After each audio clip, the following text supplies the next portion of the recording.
Oh, Robert, I can't get my pants on. You did this to me. My mom screamed at my dad. Belinda, honey, you're exaggerating. You gave birth 5 years ago. It's not my fault you're still fat. How dare you talk to me like that? You're sleeping on the couch for the week. Great, you take up too much space on the bed anyway. Come on, Kara. You can sleep in the living room too and we can make pillow forts. It's gonna be so much fun. My dad laughed and smiled at me. Before I continue to tell you about my very strange life, please like the video and subscribe to the channel. Hit that notification bell in the next 5 seconds for 1 week of good luck. It really works. Since I was a little girl, it was a really hard task living with my mom. In fact, it was sort of like a punishment. I always wondered why I couldn't have a loving, ordinary mom who wasn't so obsessed with how she looked all the time. My mom was actually pretty normal in size, but she felt like her body never went back to normal after she had me. After that horrible experience, she said she would never have another child again. One had done enough damage to her body. As I grew up, I began to realize that not only was my mom ashamed of her body, she was also jealous of mine. It made no sense, because I was only about 6 years old. Whenever we'd go shopping for new clothes and I'd try them on in the changing room, she'd look like she wanted to cry. Wow, that swimsuit looks so good on you. Enjoy it while it lasts. I don't look good in swimsuits anymore. I'm sure you do, Mommy. Be quiet. She'd shout, and everyone would look at her like she was completely nuts. When I tried on dresses, pants, shirts, or shoes, she looked like something heavy just dropped on her head and ruined her life forever. Sometimes when we went out, like to her friends' parties, she'd make me wear the most hideous outfits, hoping that she'd get more compliments than me. She never did, though. Everyone thought I was so cute. They'd pull my cheeks, smile at me, and sometimes even give me gifts. I don't know why you keep dressing her in these ugly clothes. I think I should take over. My dad said one night. Well, you guessed it. He was on the couch for another week. As time went by, my mom's obsession with her body transferred to me. I started to feel body conscious and I was convinced that I had to be skinny. I didn't enjoy kids' parties and other things that kids usually did because I skipped the ice cream, cotton candy, and hot dogs.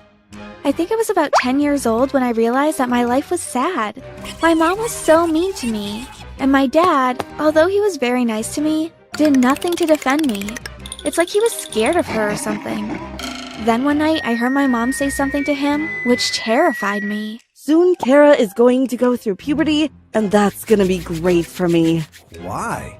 Acne, skin problems, she'll look awful, and I'll finally be the prettier one. I'll get all the compliments. She'll gain weight too, and I'll make sure I bring home some fast food at least 4 nights a week. That's really immature, Belinda. No mother should be competing with her daughter like that. If anything, you should be helping and supporting her. She didn't choose to be born beautiful. After that comment, she screamed at him and he was on the couch again. I was scared because I'd never thought that puberty would ruin my flawless skin. I started doing some research and realized that if I had a clean diet and drank lots of water, my skin would glow. Often, teenagers broke out because they ate too much junk food. I'll never, ever eat junk food, I thought to myself. My mom started pretending she was giving me gifts when she'd come home on evenings with piles of fast food. Look, Kara, all this yummy stuff.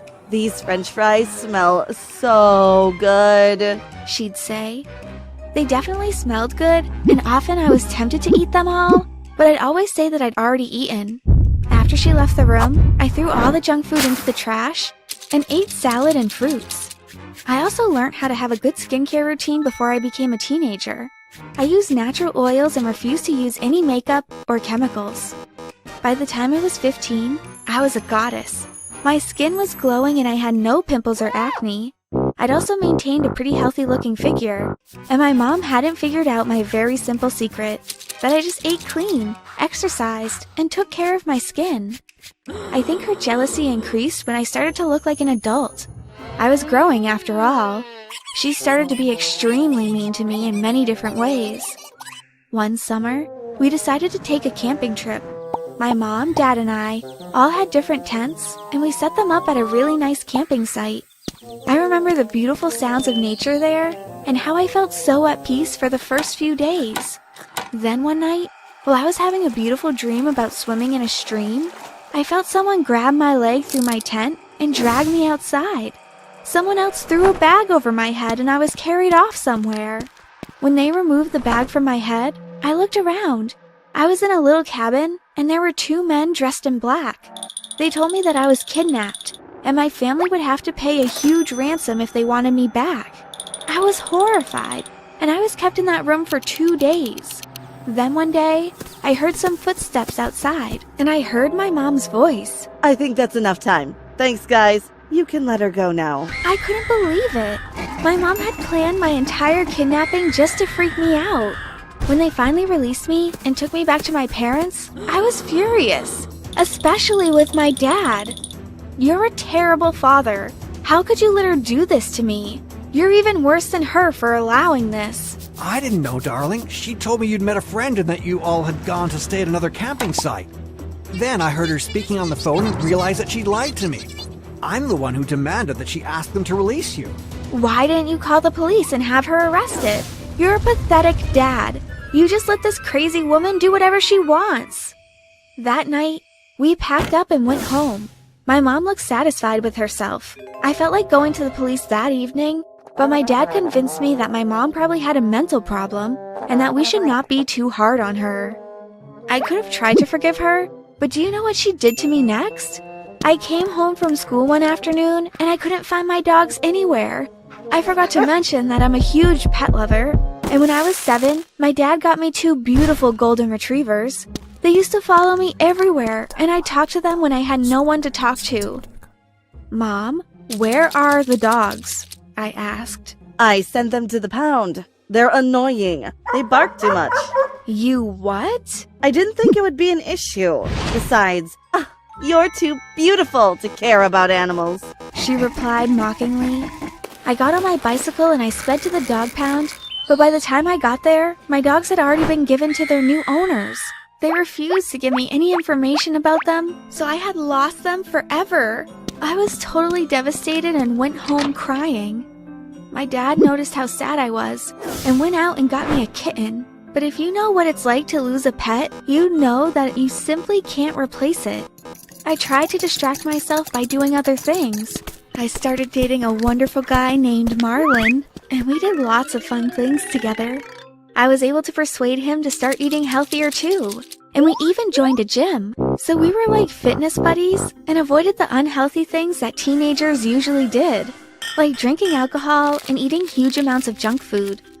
One day, he suggested that I start a YouTube channel to share my beauty secrets. I took his advice because it would be another way to get my mind off my horrible mother.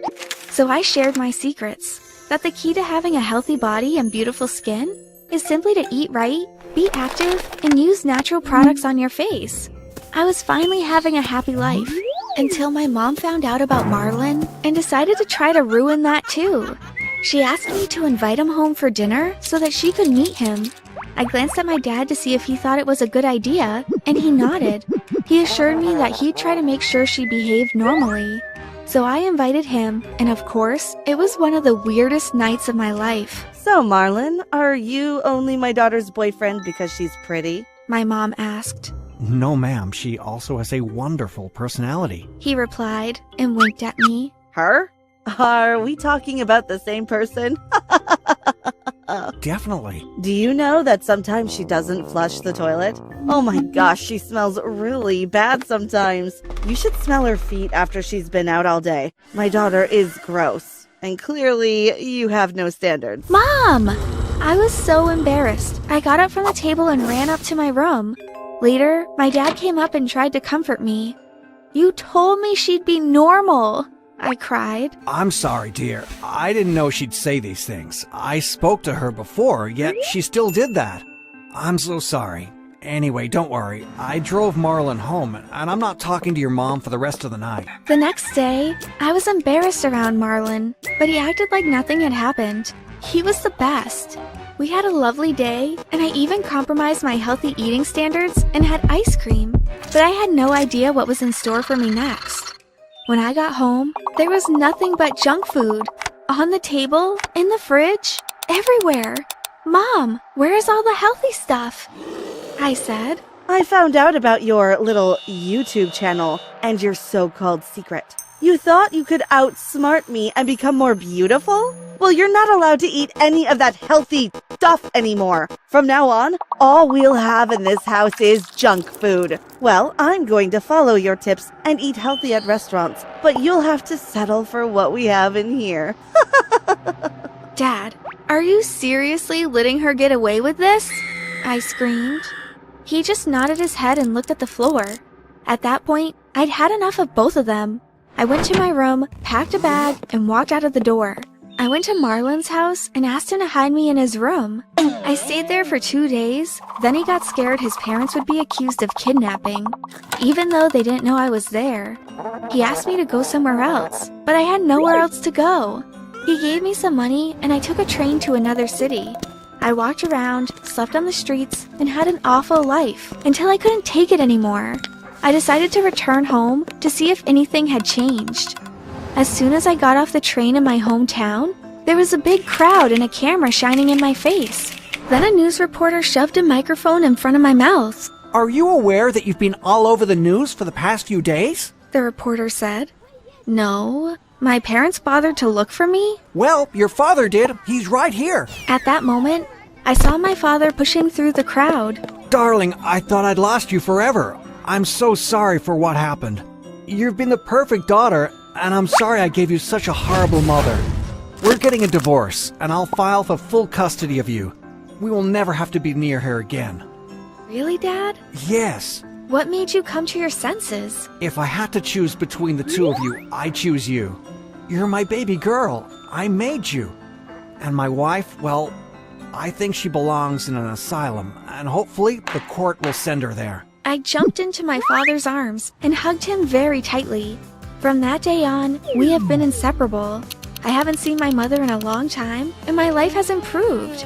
She taught me what I should never be like, and when I have daughters someday, I will make sure I treat them like princesses.